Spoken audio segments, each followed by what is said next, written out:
Video like जरूर कर लीजिए और ऐसे वीडियो लगातार फ्री में पाने के लिए चैनल को तुरंत सब्सक्राइब कर लीजिए और बेल आइकन को जरूर टैप कर लीजिए ताकि आगे भी सारे वीडियो आपको मिलते रहे। यूट्यूब में फॉलो करते हैं तो प्लीज ये वाला फ्री टेलीग्राम चैनल जरूर ज्वाइन कर लीजिएगा। सारे नोटिफिकेशन सारे अपडेट यहीं पे आते हैं, ध्यान रखिए। हेलो दोस्तों, welcome back to our YouTube channel UPPSC best online coaching. Friends, आज की इस वीडियो में हम लोग जीएस के टॉप 1500 क्वेश्चन के एक क्लास को और आगे बढ़ाएंगे।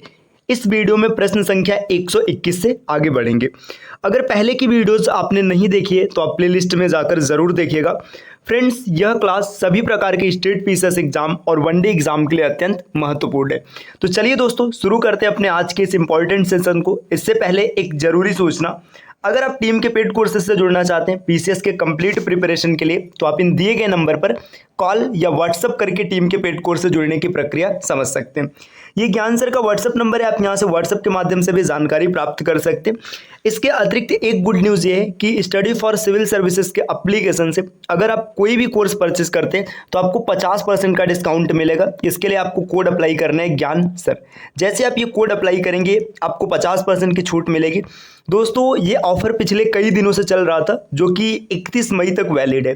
तो आज और कल 2 दिन तक और ये ऑफर चलेगा, इसके बाद समाप्त हो जाएगा। तो इससे पहले ही आप इन कोर्स को परचेस कर लीजिएगा जिसकी भी आप प्रिपरेशन कर रहे हैं। चलिए अब बढ़ते हैं आगे प्रश्नों की ओर। प्रश्न संख्या 121 इसमें दिया है, निम्नलिखित कथनों पर विचार करें। Consider the following statements. यहाँ पर कुछ स्टेटमेंट दिए गए, इसमें आपको बताना है कि कौन सा कथन सही है, अर्थात कौन सा स्टेटमेंट सही है। पहला स्टेटमेंट है, पंजाब और हरियाणा उच्च न्यायालय ने हाल ही में हरियाणा राज्य स्थानीय उम्मीदवारों के रोजगार अधिनियम 2020 को असंवैधानिक घोषित कर दिया। देखिए, अगर बात करेंगे जो पंजाब और हरियाणा का हाई कोर्ट है, इसने क्या किया कि जो रोजगार अधिनियम 2020 है ना, ये स्थानीय उम्मीदवारों के लिए इसको क्या किया, असंवैधानिक घोषित कर दिया। तो बिल्कुल सही पॉइंट है, ऐसा हुआ है। दूसरा पॉइंट दिया, कैरिबियाई द्वीप बारबडोस ने हाल ही में लुप्त प्राय शुक्राणु व्हेल की रक्षा के लिए दुनिया का पहला समुद्री संरक्षित क्षेत्र बनाया है। तो देखिए, ये बारबडोस ने नहीं बनाया है ना, ये बनाया डोमिनिका ने। तो यहाँ पे डोमिनिका होता तो सही होता, तो डोमिनिका नहीं है, अर्थात ये पॉइंट गलत हो जाएगा। तीसरे की बात करेंगे तो दिया है, हाल ही में केरल के तिरुवनंतपुरम में राज्य की पहली 3D प्रिंटेड इमारत का उद्घाटन किया गया। तो देखिए, केरल में पहले 3D प्रिंटेड इमारत का उद्घाटन किया गया, ये भी सही है। 3 पॉइंट यहाँ पे दिया गया, इसमें पहला और तीसरा सही है, दूसरा गलत है। तो इसका सही उत्तर होगा केवल एक, विकल्प ए। यहाँ पे जो दिया है ए, मतलब इसका सही हो जाएगा। अगले क्वेश्चन पर आते दोस्तों, प्रश्न संख्या 122 इसमें दिया है, निम्नलिखित कथनों पर विचार करें। आपको पढ़ना है और इसमें से बताना है कि कौन कौन से कथन सही हैं। तो पहला पॉइंट दिया हुआ है यहाँ पर, प्रधानमंत्री नरेंद्र मोदी ने बेंगलुरु के पास बोइंग के global engineering and technology centre campus का उद्घाटन किया है। तो मोदी जी ने बेंगलुरु के पास बोइंग है ना, बोइंग का जो global engineering and technology centre है इसका उद्घाटन किया। पॉइंट बिल्कुल सही है।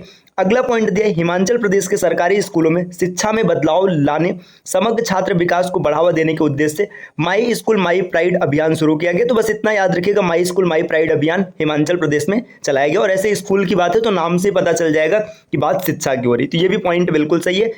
तीसरे पॉइंट की बात करेंगे, यहाँ पर दिया, हाल ही में मराठी साहित्यकार चारू निवेदिता के उपन्यास कन्वर्जेशन विद औरंगजेब का अंग्रेजी अनुवाद नंदिनी कृष्णन ने किया है। तो सबसे पहले हम लोग यहाँ पर बात करेंगे, जो चारू निवेदिता है ये मराठी साहित्यकार है ही नहीं, ये तमिल साहित्यकार है। तो यहाँ से पॉइंट गलत हो जाएगा, क्योंकि आपको पता है ये तमिल साहित्यकार है, तो गलत हो जाएगा, है ना। तो पहला और दूसरा, यहाँ पर 2 पॉइंट सही दिया गया, तीसरा पॉइंट गलत है। तो इसका सही उत्तर बनेगा विकल्प डी, केवल 1 और 2। अगले क्वेश्चन पर बढ़ते हैं दोस्तों, प्रश्न संख्या 123 में क्या दिया है दोस्तों, हाल ही में विश्व आर्थिक मंच की वार्षिक बैठक के अवसर पर भारत ने alliance for global good gender equity and equality का अनावरण किया है। देखिए, alliance for global good gender equity and equality, इसका अनावरण भारत ने किया है, बिल्कुल सही है। और कब किया है, तो विश्व आर्थिक मंच की जब बैठक होती तब किया है। तो ये भी पॉइंट बिल्कुल सही है। अगले पॉइंट की बात करेंगे, दिया हाल ही में महाराष्ट्र के मुख्यमंत्री एकनाथ शिंदे ने दावोस में विश्व आर्थिक मंच की वार्षिक बैठक में अपनी यात्रा के दौरान 19 समझौता ज्ञापनों पर हस्ताक्षर करने की घोषणा की। ये भी बिल्कुल सही है। पॉइंट दिया है, स्काईवेज एयर सर्विसेज प्राइवेट लिमिटेड को बेंगलुरु में आयोजित प्रतिष्ठित विंग्स इंडिया अवार्ड्स में अपनी उत्कृष्ट कार्गो सेवाओं के लिए सम्मानित किया गया है ना। तो देखिए, यहाँ पर अगर हम लोग बात करेंगे, देखिए ये जो विंग्स इंडिया अवार्ड है, ये जो आयोजित किया गया था, ये हैदराबाद में आयोजित किया गया था, न कि बेंगलुरु में। तो यहाँ से पॉइंट गलत हो जाएगा। तीसरा पॉइंट गलत है, पहला और दूसरा सही है। तो देखते हैं कौन सा विकल्प उत्तर बनेगा। पहला और दूसरा सही है, अर्थात विकल्प डी इस क्वेश्चन का सही उत्तर बनेगा। केवल 1 और 2 यहाँ पर सही होगा। अगले क्वेश्चन की ओर आते हैं। प्रश्न संख्या 124 में दिया है, निम्नलिखित कथनों पर विचार करें। विचार करें अर्थात आपको बताना है कि इसमें से कौन सा कथन सही होगा, इसके बारे में आपको बताना है। चलिए देखते हैं कौन सा कथन सही है। पहला पॉइंट दिया, पेप्सिको इंडिया ने हाल ही में अहमद शेख अल शेख को अपना नया मुख्य कार्यकारी अधिकारी नियुक्त किया। तो देखिए यहाँ पर बताया जा रहा है कि शेख अल अहमद, तो शेख अल अहमद पहले थे, वर्तमान में जागृत कोटेजा जी को नियुक्त किया गया। तो ये पॉइंट गलत हो जाएगा। नेक्स्ट, सिद्धार्थ मृदुल को हाल ही में मणिपुर उच्च न्यायालय का मुख्य न्यायाधीश नियुक्त किया गया, बिल्कुल सही है। नेक्स्ट की बात करेंगे, सुरेश गोपी को हाल ही में सत्यजीत रे फिल्म और टेलीविजन संस्थान के अध्यक्ष के रूप में नियुक्त किया गया, ये भी सही है। अगले पॉइंट की बात करेंगे, राजेंद्र मेनन को हाल ही में सशस्त्र बल न्यायाधिकरण के अध्यक्ष के रूप में नियुक्त किया गया, ये भी सही है। पहला, दूसरा, तीसरा और चौथा, इन 4 बिंदुओं में से सिर्फ पहला गलत है, दूसरा, तीसरा और चौथा सही है। तो दोस्तों इसका जो उत्तर बनेगा विकल्प बी यहाँ पर सही हो जाएगा। प्रश्न संख्या 124 का विकल्प बी उत्तर सही बनेगा। चलिए अब आते हैं अगले क्वेश्चन पर, प्रश्न संख्या 125। अच्छा, एक चीज आप ध्यान दीजिएगा, ये जो करंट अफेयर्स के क्वेश्चन यहाँ पर चल रहे हैं, ये जो पेपर डिजाइन किया गया था, ये पहले के एग्जाम को मानकर किया गया था कि आपका एग्जाम जो पीछे होने वाला था, अब वो एग्जाम टल गया। तो ये करंट अफेयर्स आपको थोड़ा पीछे का करंट अफेयर्स लग सकता है, लेकिन दोस्तों इंपॉर्टेंट है, पढ़ना है तो आप इसको पढ़ के चलिएगा। अगला क्वेश्चन दिया है, नीचे 2 कथन दिए गए, कथन 1 और कथन 2। आपको इसमें से बताना है कि कौन सा कथन सबसे उपयुक्त होगा, मतलब कौन सा सही होगा। चलिए देखते हैं इसमें क्या क्या दिया है। पहला पॉइंट दिया, मिस्र में पर्यटन और पुरावशेष मंत्रालय ने औद्योगिक आधुनिकीकरण केंद्र और संयुक्त राष्ट्र विकास कार्यक्रम के सहयोग से हाल ही में आधिकारिक तौर पर सौर ऊर्जा स्टेशनों का उद्घाटन किया गया। देखिए मिस्र में उद्घाटन किया गया। अब इसमें हेल्प कौन कौन कर रहा है, पर्यटन और पुरावशेष मंत्रालय एक ये हो गया है ना, औद्योगिक आधुनिकीकरण केंद्र ये वो दूसरा हो गया, और आगे दिया है संयुक्त राष्ट्र विकास कार्यक्रम के सहयोग से, तो ये बिल्कुल सही है। अगले पॉइंट की बात करेंगे, इलेक्ट्रॉनिक्स और सूचना प्रौद्योगिकी सचिव एस कृष्णन ने हाल ही में केरल में ग्राफीन के लिए इंडिया इनोवेशन सेंटर और intelligence internet of things sensor में उत्कृष्टता केंद्र का उद्घाटन किया, ये भी पॉइंट बिल्कुल सही है। तो पहला और दूसरा दोनों जब सही हो जाएगा तो इसका सही उत्तर बन जाएगा विकल्प ए, पहला और दूसरा दोनों यहाँ से सही होगा। दोस्तों अगले क्वेश्चन पर बढ़ते हैं, प्रश्न संख्या 126 पर। इसमें क्या दिया गया, निम्नलिखित कथनों पर विचार करें। आपको विचार करना और बताना है कि इसमें से कौन सा कथन सही होने वाला है। तो चलिए हम लोग देखते हैं इसमें कौन सा कथन सही होगा। पहला पॉइंट दिया, हाल ही में एक्सिस बैंक लिमिटेड की पूर्ण स्वामित्व वाली सहायक कंपनी आईसीआईसीआई बैंक कनाडा में अपना नवीनतम mobile banking app money to India Canada launch किया। देखिए यहाँ पर बोला जा रहा है एक्सिस बैंक है ना, मनी टू इंडिया जो कनाडा में लॉन्च किया गया है ना, ये लॉन्च किसके द्वारा किया गया, ये आईसीआईसीआई बैंक द्वारा किया गया। तो अब यहाँ पे देखिए ये सीधी सी बात है, गलत हो जाएगा है ना। अब ये जो दिया है कि ये पूर्ण स्वामित्व वाली कंपनी, तो एक्सिस बैंक लिमिटेड का जो स्वामित्व है ये इनके हाथ में नहीं है, तो ये यहीं से गलत हो जाएगा, आपको पूरा देखना नहीं था। ये देखिए अगले की बात करेंगे, अगला दिया है, हाल ही में भारत के सबसे बड़े निजी क्षेत्र के ऋणदाता एचडीएफसी बैंक लिमिटेड ने सिंगापुर में अपनी पहली परिचालन शाखा स्थापित करने की घोषणा की है ना। तो देखिए यहाँ पर अगर ऑपरेशनल ब्रांच की बात करेंगे तो एचडीएफसी बैंक ब्रांच सिंगापुर में उद्घाटित होगा, सही है। तीसरा पॉइंट दिया, हाल ही में ओडिशा के मुख्यमंत्री नवीन पटनायक ने 800 करोड़ रुपए की परियोजना हेरिटेज कॉरिडोर का उद्घाटन किया गया। तो देखिए बस इतना याद रखिएगा, हेरिटेज कॉरिडोर है ना, इसका उद्घाटन किसने किया है, नवीन पटनायक ने, उड़ीसा के मुख्यमंत्री। ठीक, ये भी पॉइंट सही है। अगले की बात करेंगे, अगला दिया, भारतीय राष्ट्रीय राजमार्ग प्राधिकरण ने हाल ही में एक वाहन एक फास्टैग पहल की शुरुआत की है ना। तो एक वाहन एक फास्टैग, इसको याद रखिएगा, ये किसने स्टार्ट किया है, एनएचएआई है ना, national highway authority of India, भारतीय राष्ट्रीय राजमार्ग प्राधिकरण, इसका शॉर्ट फॉर्म होता है NHAI, national highway authority of India. तो इसने क्या किया, एक वाहन एक फास्टैग, बिल्कुल सही पॉइंट दिया। तो चौथा पॉइंट भी सही होगा।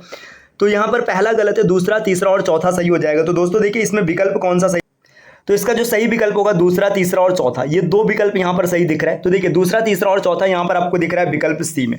दोस्तों अगले क्वेश्चन पर बढ़ते हैं, प्रश्न संख्या 127 में क्या क्वेश्चन दिया गया, देखिए इसमें दिया, निम्नलिखित कथनों पर विचार करें। कथनों पर विचार करें अर्थात आपको बताना होगा कि इसमें से कौन सा सही है। देखते हैं, हाल ही में केंद्रीय गृह मंत्री और सहकारिता मंत्री श्री अमित शाह, ऐसे भी आपको याद रखना है कि गृह मंत्री कौन है, अमित शाह, तो ये नहीं भी याद रहेगा तो भी आप कर लेंगे। तो हार्ट लॉचित बरफुकन है ना, तो ये बिल्कुल सही हो जाएगा। चलिए अब आगे बढ़ते हैं, दूसरा पॉइंट दिया, हाल ही में प्रधान प्रधानमंत्री मोदी ने 10 मिलियन घरों में सोलर पैनल लगाने के लिए प्रधानमंत्री सूर्योदय योजना, है ना, बस इतना याद रखिएगा, प्रधानमंत्री सूर्योदय योजना किसने लॉन्च किया? नरेंद्र मोदी जी ने। इसका उद्देश्य क्या है? 10 मिलियन घरों में सोलर पैनल लगाना इसका लक्ष्य है। तीसरा पॉइंट दिया, केंद्र सरकार ने हाल ही में भारतीय भाषाओं में डिजिटल अध्ययन सामग्री प्रदान करने के लिए एक आर्टिफिशियल इंटेलिजेंस संचालित प्लेटफॉर्म अनुवादिनी ऐप का लॉन्च किया है। तो ये भी पॉइंट सही है। तो यहाँ पर पहला, दूसरा, तीसरा तीनों सही है। तो इस क्वेश्चन का उत्तर बनेगा दोस्तों विकल्प सी, पहला, दूसरा, तीसरा तीनों सही है। चलिए बढ़ते हैं अगले पॉइंट पर। प्रश्न संख्या 128। 128 में क्या दिया गया? 128 नंबर का क्वेश्चन ये है, निम्नलिखित कथनों पर विचार करें। आपको बताना है कि इसमें से कौन सा कथन सही होने वाला है। तो देखते हैं इसमें क्या क्या कथन दिया गया और कौन कौन से कथन सही बनेंगे। तो पहला पॉइंट यहाँ पर दिया गया, मानव शरीर की सबसे छोटी हड्डी स्टेपिस या स्टेप्स लिखा गया यहाँ पर है, जो कि मानव कान में पाई जाती है, जबकि मानव शरीर की सबसे बड़ी हड्डी जो है ये फीमर है, जो कि जांघ में पाई जाती है। ये तो साइंस का बहुत ही आसान सा क्वेश्चन है। सबसे छोटी हड्डी स्टेपिस कहा जाता है और सबसे बड़ी हड्डी को फीमर कहा जाता है। ये एकदम सही पॉइंट है। दूसरा पॉइंट दिया, कैल्शियम, फास्फोरस और फ्लोरीन हड्डियों और दांतों के निर्माण में सहायक होते हैं, इनकी कमी से हड्डी और दांत संबंधी रोग हो जाते हैं। बिल्कुल सही है। अगले पॉइंट की बात करेंगे, तीसरा पॉइंट दिया, हमारे शरीर का सबसे कठोर भाग डेंटल इनेमल होता है या है, जो कैल्शियम फास्फेट और कैल्शियम कार्बोनेट से बना है। बिल्कुल सही। देखिए दांत के ऊपर जो लेयर होता है वो इनेमल का लेयर होता है, जिससे दांत इतने मजबूत होते हैं, और हड्डी पर भी सेम यही लेयर होता है। तो पहला, दूसरा और तीसरा तीनों पॉइंट सही दिया दोस्तों। साइंस का एक बेहतरीन क्वेश्चन था, तो इसका सही उत्तर बन जाएगा विकल्प सी। अगले क्वेश्चन पर आते हैं, क्वेश्चन नंबर 129। निम्नलिखित कथनों पर विचार करें। यहाँ पर भी साइंस का एक क्वेश्चन दिख रहा है, बहुत ही आसान सा क्वेश्चन है। देखिए पहला पॉइंट दिया है, स्टर्नम जानुफलक से संबंधित अस्थि। देखिए यहाँ पर ये जो लिखा है ना, ये जानुफलक, ये हिंदी नाम है, तो हो सकता है आपको आप थोड़ा सा दिक्कत का सामना करना पड़े, है ना। इसको आप देखिए यहाँ पे दिया है, sternum is the bone related to knee cap, है ना। नी कैप मतलब घुटने का जो ढक्कन होता है, इसको जानुफलक कहा जाता है। तो स्टर्नम की अगर बात करेंगे तो जानुफलक से संबंधित, तो ऐसे समझिएगा ना, ये ब्रेस्ट बोन है। ब्रेस्ट बोन है मतलब ये यहाँ पे क्या दिया, नी कैप का बोन है, तो गलत हो जाएगा। दूसरे पॉइंट की बात करेंगे, clavicle is bone related to collar bone, है ना। ये देखिए यहाँ पे कहा जा रहा है कॉलर बोन, तो ये बिल्कुल सही है। हसूली मतलब हसूली इसको हिंदी में कहा जाता है, बिल्कुल सही है। तीसरा पॉइंट है, patella is the bone related to breast bone, है ना। पटेला के बारे में बताया जा रहा है कि ये ब्रेस्ट बोन है। अब देखिए पटेला की बात करेंगे तो जो पटेला है ना, ये नी कैप का बोन होता है, न कि ब्रेस्ट बोन होता है, तो ये भी गलत हो जाएगा यहाँ से। चौथा है, scapula is the bone related to shoulders blade, है ना। स्कैपुला की बात करेंगे, शोल्डर्स ब्लेड है, ये बिल्कुल सही है। तो देखिए यहाँ पे जो हड्डियों के नाम थे, अगर आप इसको अंग्रेजी में देखेंगे तो ज्यादा आसान होगा इन कंपैरिजन टू हिंदी, है ना। तो दोस्तों यहाँ पर देखिए दूसरा और चौथा, ये 2 पॉइंट सही दिख रहा है, अर्थात इसका सही उत्तर बन जाएगा विकल्प सी। अगले क्वेश्चन पर आते हैं, प्रश्न संख्या 130 और आज के क्लास का अंतिम प्रश्न। एक क्लास में हम लोग 10 क्वेश्चन का डिस्कशन करते हैं, तो ये आज 10वां क्वेश्चन है। मानव शरीर की सबसे बड़ी ग्रंथि यकृत है ना। लिवर की बात करेंगे, ह्यूमन बॉडी की सबसे बड़ी ग्रंथि अर्थात ग्लैंड है, बिल्कुल सही है। जबकि सबसे बड़ी अंतःस्रावी ग्रंथि की बात करेंगे तो थायराइड, ये भी सही है।